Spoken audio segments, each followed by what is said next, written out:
Hi everyone. First of all, apologies for not attending the conference, but personal reasons made me to stay at home to solve this first. I'm going to speak a little bit about some work we have been developing in Ethiopia in this year. We have been doing 5 road counts in March 2019, around 1,100 kilometers long. We also were searching for unpublished reports or published papers about the status of the different species in Ethiopia to make a review.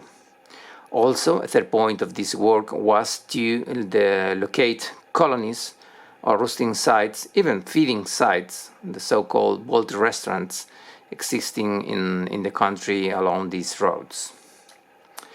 As you can see here, we made 5 different roads counts. The R1 in Afar region, R2 and R3 overlap a little bit.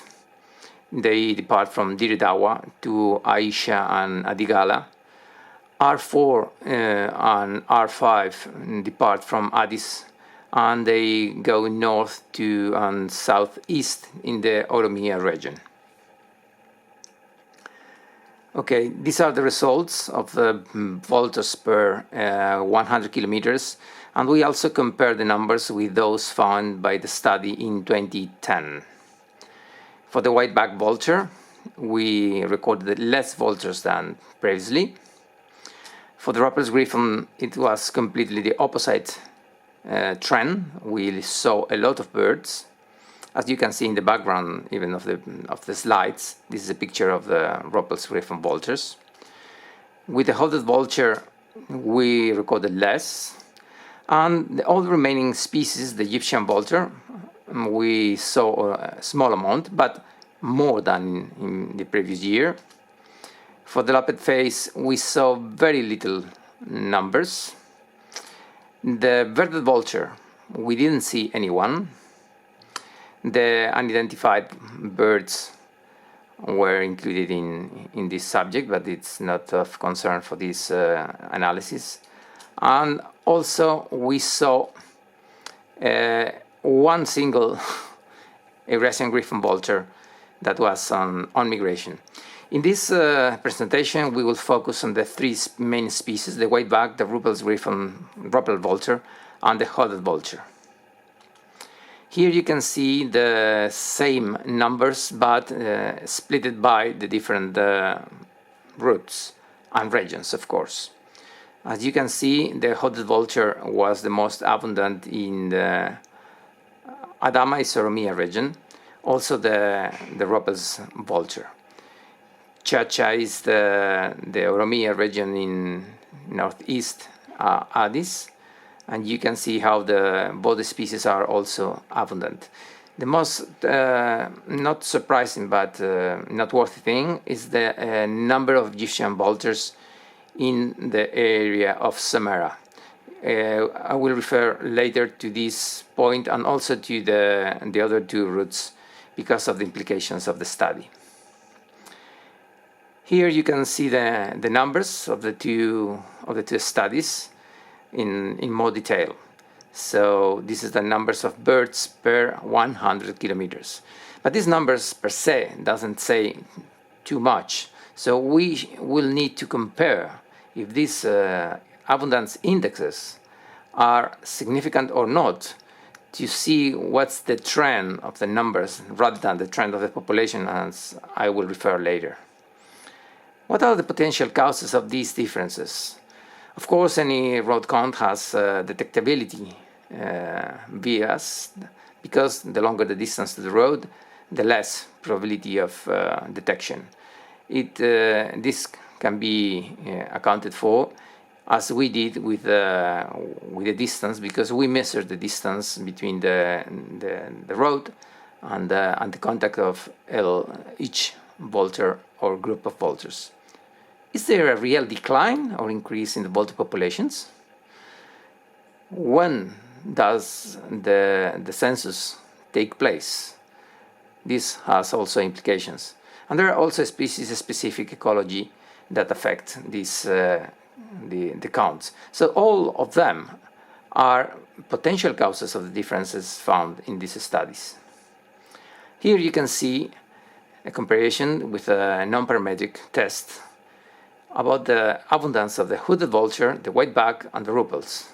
As you can see there, we didn't find any difference between 2010 and 2019. Only for the whiteback, it was slightly or nearly significant difference between the two censuses. So we could say that the populations remain stable in the country. The timing of censuses. This study was made in March. The study in 2010 was made in different areas in January and February. If you have the opportunity to read this report, they only found one Egyptian vulture over another 100 and I guess it was 1,800 kilometers. And the study by the Bulgarians recorded in the same region, we recorded a few Egyptian vultures. They recorded 1,420 in December, January. So, if we make the census like as we did in March, when the Egyptian vulture is in the northern latitudes, and we compare the populations, we will conclude that the Egyptian vulture is in decline. But really, if you want to count the Egyptian vultures, you should go between December and January to the sites to account for differences and compare between years. So we cannot compare our study with the study by the Bulgarians, or even the study made before, because they were focused on different areas of Ethiopia. So conclusions about the increase or decrease of the populations is challenging because of this reason. So the time of censuses is quite important. The time of breeding. We took this reference from Ash at Atkins about the egg-laying period of the three species. When the species are incubating or laying, one of the members of the pair remains on the nest long time periods. So, if we count the vultures, it doesn't matter which species, during this time, we have less probability of detection of the real populations, because half of the population would be attending the nests, either incubating or at the early stage of the chick development. So the fledglings at the early stage are all the time with one adult bird taking care. So if we made the census in this time, we will detect less birds than if we are doing the censuses after the fledglings have left the nest and they are foraging in the post-fledgling dependence period. We also made some locations and mapping of the populations. To the left, a breeding colony of the rupel griffon. On the right, a roosting site of hooded vultures. So we must be aware which fraction of the population we are censusing, if the breeding pairs or the non-breeding population. So for the population estimates and the comparisons between censuses, we need more monitoring, because here the small sample size, it means the low number of kilometers made that the results have a big coefficient of variation, great variance. So we cannot compare these data. This data should be a baseline data for future research about the populations. So we must be careful when we are comparing data from these three papers, for example. And we have to adapt the censuses to get reliable data. The two areas in the world with most accurate estimates of the vulture populations are, of course, Europe, but also South Africa, where the counts of the breeding birds at the colonies, and because of the long breeding period of the birds, they are easy to count when they are breeding, so they are accurate estimates. And noteworthy thing is the IUCN evaluation of the population of some of these species. For the rupel vulture, you can see here what is said in the IUCN website. Mundi, say that there were an estimate of 2,000 breeding pairs in Ethiopia.